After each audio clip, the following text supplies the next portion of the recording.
ભરૂચ શહેરના બગાકોટ વિસ્તારના સિદ્ધિવિનાયક મંદિરની ચોરીનો ભેદ ગણતરીના સમયમાં ઉકેલી ક્રાઇમ બ્રાન્ચ પોલીસે બાઇક, મુગટ સહિત ₹51,000થી વધુના મુદ્દામાલ સાથે એક આરોપીને ઝડપી પાડ્યો હતો।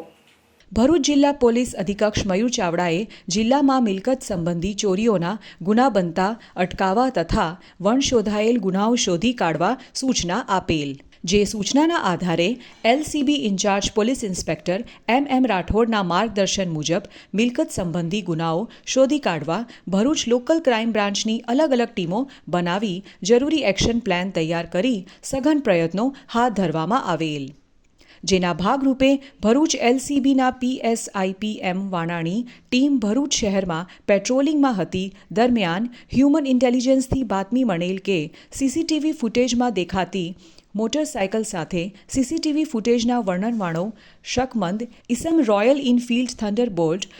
નંબર GJ16BH324 પાર્ક કરી તેના ઉપર બેસેલ છે અને તે લાલ બજાર ચોક ખાતે છે।